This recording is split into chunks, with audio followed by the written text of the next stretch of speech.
Assalamualaikum warahmatullahi wabarakatuh. Selamat pagi. Perkenalkan, nama saya Adrian Renaldi dari Teknik Mesin Universitas Pancasila. Pada kesempatan kali ini, saya akan mempresentasikan tentang tugas yang telah saya buat tentang mesin pemisah gabah biji kopi. Di sini ada latar belakang. Temanggung merupakan salah satu daerah penghasil kopi di Indonesia. Jenis kopi yang dihasilkan adalah jenis Robusta dengan karakteristik biji kopi berbentuk bulat. Jumlah biji per kilogram adalah sekitar 2.300 sampai 4.000. Tumbuhan di ketinggian 400 sampai 700 meter dari permukaan laut dengan suhu 24 sampai 30 derajat Celcius. Biji kopi yang mentah berwarna hijau dan pada saat matang akan berubah menjadi warna merah. Periode kematangan buah adalah 9 sampai 10 bulan. Pengolahan biji kopi basah sangat berpengaruh kepada kualitas biji yang dihasilkan. Dibutuhkan mesin terlalu besar sehingga mengupas kulit kopi dirasa kurang efisien dan sumber penggerak berupa tenaga manusia. Selain itu, hasil dari kualitas pengupasan kulit kopi kurang baik dikarenakan masih banyak biji kopi yang pecah setelah proses pengupasan. Tentu ini suatu masalah tersendiri dan mengurangi pendapatan yang seharusnya didapatkan oleh petani. Dari situ maka penulis akan mencoba melakukan analisis dan membuat terobosan baru tentang mesin pengupas kulit kopi yang pentingnya diharapkan akan dapat mempermudah dan mempercepat proses pengupasan itu sendiri. Selain itu, dengan adanya mesin ini diharapkan mampu meningkatkan produksi baik dari segi kualitas maupun kuantitas. Masalah yang diangkat dan solusi. Berapakah sumber tenaga penggerak mesin pengupas biji kopi? Bagaimana sistem transmisi pada sistem mesin pengupas biji kopi? Berapakah dimensi mesin pengupas kulit kopi yang nyaman bagi penggunanya? Bagaimana struktur rangka yang kokoh untuk mesin pengupas kulit kopi? Bagaimana tingkat keamanan mesin pengupas kulit kopi bagi penggunanya? Berapakah harga jual mesin pengupas kulit kopi? Kemudian di sini ada teknologi mesin alat pesaing yang ada. Di sini ada pengupas kulit kopi yang kering dengan kapasitas 100 sampai 250 kg. Dimensinya ada 1550 kali 980 dikali 1470 mm dengan penggerak itu mesin listrik. Kemudian ada mesin pemisah biji kopi mini dengan kapasitas 50 sampai 100 kg. Dimensinya ada 1300 dikali 600 kali 870 mm dengan penggerak mesin Honda GP 155. Kemudian satu lagi ada mesin pemisah biji kopi basah dengan kapasitas 150 sampai 250 kg dengan dimensi yaitu 480 dikali 550 dikali 1250 mm dengan penggerak tenaga listrik. Kelebihan teknologi yang ada. Di sini memudahkan petani dalam memisahkan kulit ari dan biji kopi karena dapat menghemat waktu dan biaya yang memainkan biji kopi. Kelemahan teknologi yang ada di sini tuh belum adanya penutup puli sehingga perlu hati-hati dalam mengoperasikannya. Yang kedua, timbul suara bising dari hopper akibat getaran dari putaran motor mesin tersendiri.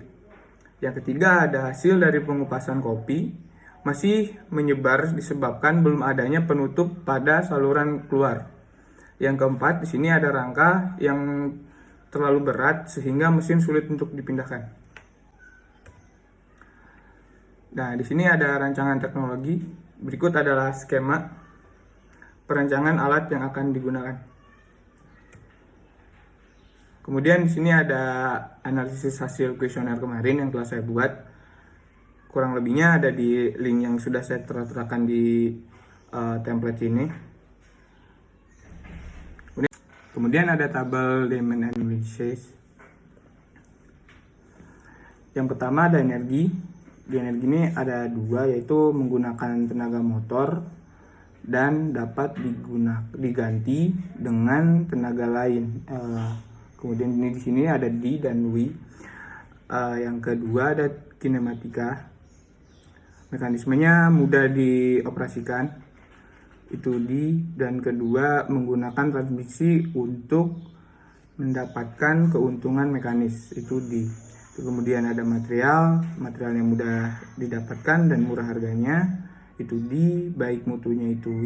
Kemudian ada sesuai dengan standar umum, itu D. Memiliki umur pakai yang panjang, itu D. Yang terakhir itu mempunyai sifat mekanisme yang baik, itu D. Untuk geometri, yang pertama itu ada panjang area kerja kurang lebih 100 cm, itu D. Lebarnya kurang lebih di 50 cm, itu D. Kemudian yang ketiga ada tinggi kurang lebih 100 cm juga, itu D. Dan dimensi dapat diperbesar atau diperkecil, itu masih D ya. Yang kelima ada ergonomi. Yang pertama itu sesuai dengan kebutuhan, itu D. Mudah dipakainya, itu D. Kemudian yang ketiga itu tidak bising, itu D. Mudah dioperasikan, itu D. Yang keenam itu ada sinyal, petunjuk pengoperasian mudah dimengerti dalam bahasa Indonesia, itu D. Terus petunjuk pengoperasian mudah dipahami, itu D. Dan kemudian ada yang ketujuh itu keselamatan. Keselamatan itu ada konstruksi harus kokoh, itu D. Yang kedua itu bagi yang berbahaya ditutup, itu D. Yang kedelapan ada produksi. Yang pertama dapat diproduksi bengkel kecil. Kedua itu suku cadang murah dan mudah didapatkan, itu D. Semuanya, dua-duanya. Yang ketiga itu ada biaya produksi relatif murah, itu masih W. Dan yang terakhir itu dapat dikembangkan lagi, itu masih W. Yang kesembilan itu ada perawatan murah biayanya, itu D. Perawatan mudah dilakukan, itu D. Perawatan secara berkala, itu masih W. Dan yang terakhir itu ada transportasi, itu mudah dipindahkan, pasti. Dan yang kedua perlu alat khusus untuk memindahkan, itu D juga. Kemudian ada struktur fungsi keseluruhan, kurang lebih seperti ini. Yang menginput itu mesin digerakkan oleh motor, lalu masuk ke proses penggilingan yang digunakan oleh mesin. Kemudian ada outputnya. Kemudian ini ada komponen-komponen teknologi mesin dan alat yang dikembangkan. Yang pertama itu ada rangka utama, yang kedua ada bak penampung atau hopper, yang ketiga ada saluran keluar atau outlet, keempat itu ada penutup, kelima ada poros, dan keenam ada pengupas, yang ketujuh ada penutup masuk kopi, yang ke-8 ada penggilisan, yang ke-9 ada setelan, yang ke-10 ada as pengilas, yang ke-11 ada bantalan, 12 ada puli pengupas, yang ke-13 ada sabuk atau bel, yang ke-14 itu ada puli motor, yang ke-15 ada motor, dan ke-16 itu ada baut. Nah, ini ada fungsi mekanisme kerja teknologi. Di sini ada subkomponennya, ada profil rangka mesin, di sini ada pipa, kemudian profil L dan profil O. Yang kedua itu ada penggeraknya itu ada motor bensin, motor manual, engkol manual, dan motor listrik. Yang ketiga ada sistem transmisi, yang ke-1 itu ada puli dan roda gigi, yang keempat ada hopper, itu ada prisma, kerucut, dan kubus. Yang kelima ada saluran keluar, yang itu ada yang pertama berbentuk seperti huruf L dengan siku-sikunya kurang lebih ada 90 derajat, 95 derajat atau lebih. Yang kedua itu ada kedua itu siku-siku.